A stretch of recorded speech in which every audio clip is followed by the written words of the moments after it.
They are, in their own words, explorers.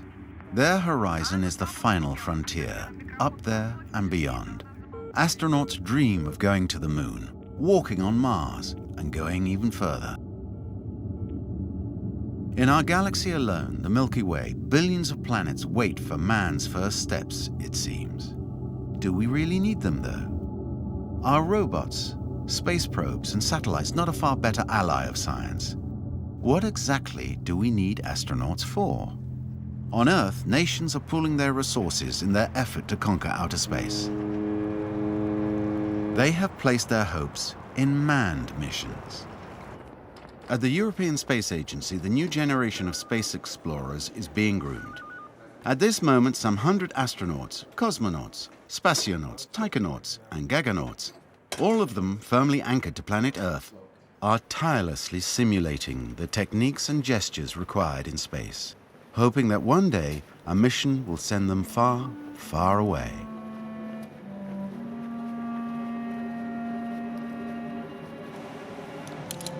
Bon, écoute, vas-y.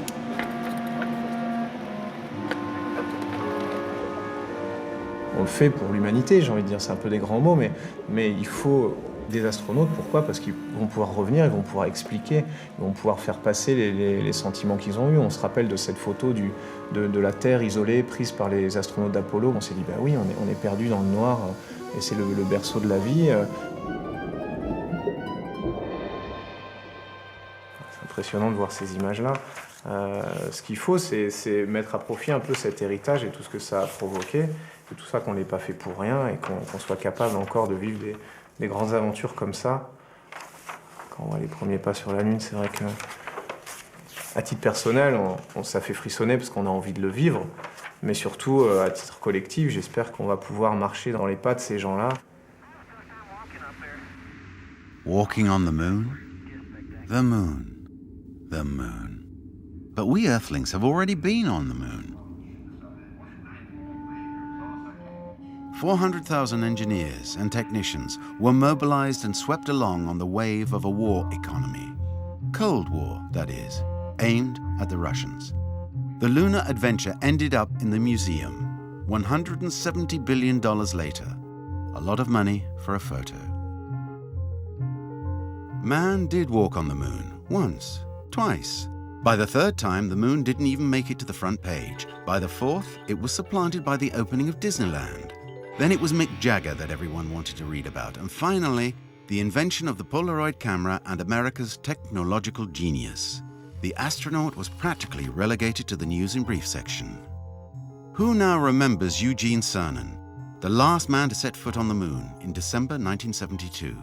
I was strolling on the moon one day in a merry, merry month of December. Now, May, when much to my surprise. The film, broadcast by NASA, showed a somewhat debonair moon conquest, more like an afternoon stroll. They even played golf. It came across as heroic, certainly, but just a little stilted. On the other hand, this picture of an exhausted Eugene Cernan, looking like a coal miner covered in highly carcinogenic black dust, was not made public at the time. The battle of images had only just begun.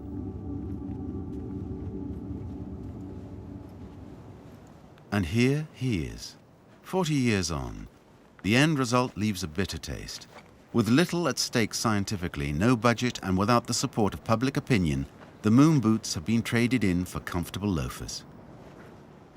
My name is Eugene Cernan. I'm a former naval aviator, retired captain in the U.S. Navy, and I'm a Gemini and Apollo astronaut, having flown 3 times in space.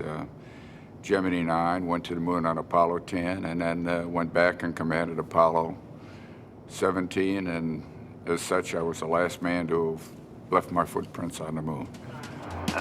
6 trips, always the same photo. 10 military men and just 1 scientist, a geologist.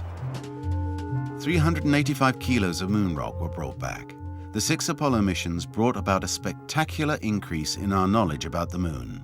Analysis of these rocks showed that this sterile heavenly body was the result of a cosmic collision.